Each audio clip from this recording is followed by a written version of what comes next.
നാളെ നിയമസഭാ സമ്മേളനം ആരംഭിക്കുകയാണ്. നിയമസഭാ സമ്മേളനം ആരംഭിക്കുന്ന ഘട്ടത്തിൽ പാലക്കാട് MLA കോൺഗ്രസിൻ്റെ യുവ നേതാവായിട്ടുള്ള രാഹുൽ മാങ്കൂട്ടം നിയമസഭാ സമ്മേളനത്തിൽ പങ്കെടുക്കുന്നില്ല എന്നാണ് പ്രതിപക്ഷ നേതാവ് ഉൾപ്പെടെ പറഞ്ഞിട്ടുള്ളത് എന്ന അറിവ് സമൂഹത്തിന് ഉണ്ടായിട്ടുള്ളത്.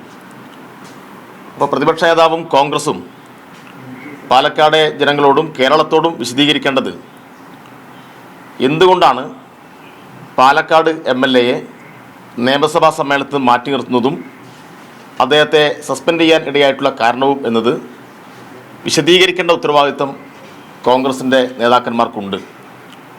സ്പീക്കറല്ല പറഞ്ഞിട്ടുള്ളത് സഭാ സമ്മേളനത്തിൽ പങ്കെടുക്കാൻ പാടില്ല എന്നത്. അപ്പോൾ വളരെ ആസൂത്രിതമായി ഒരു ഭാഗത്ത് ഇരയോടൊപ്പം എന്ന് പറയുകയും മറുഭാഗത്ത് ചില നാടകങ്ങൾ കളിച്ച് ഇത്തരം ആളുകളെ രക്ഷപ്പെടുത്താൻ വേണ്ടിയുള്ള ശ്രമം ശക്തിപ്പെട്ടുകൊണ്ടിരിക്കുകയാണ്.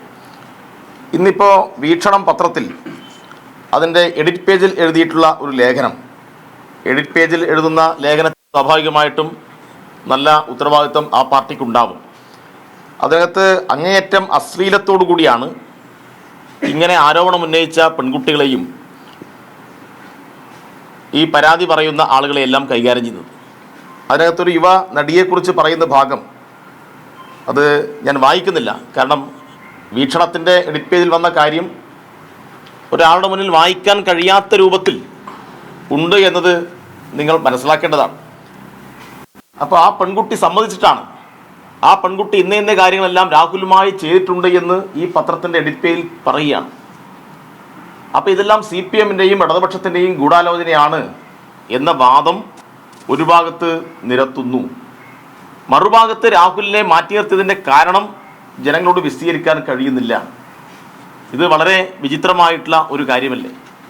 അപ്പം ഞങ്ങൾക്ക് ചോദിക്കാനുള്ളത്, ഇപ്പോൾ അയോഗ്യത കൽപ്പിച്ചു എന്ന് പറയുന്നു.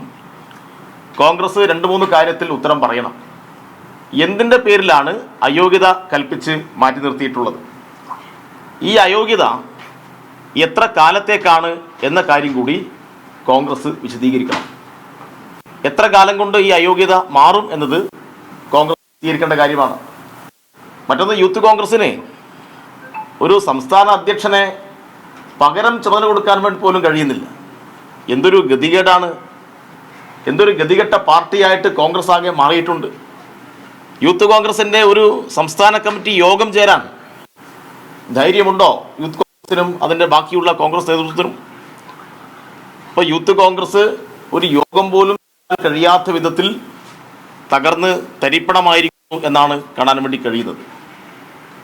അപ്പോൾ ഇതിൻ്റെ എല്ലാം ഭാഗമായി ഇതിനെല്ലാം ഇന്ന ആളുകളാണ് കാരണക്കാർ, എന്നാൽ പിന്നെ അവരെയെല്ലാം ഞങ്ങൾ ശരിപ്പെടുത്തും എന്ന് പറഞ്ഞിട്ട് പരാതിയുമായി മുന്നോട്ട് വന്ന പെൺകുട്ടികളെ അതിക്രൂരമായ നിലയിൽ സൈബർ ഇടത്തിൽ ആക്രമിക്കുകയാണ്.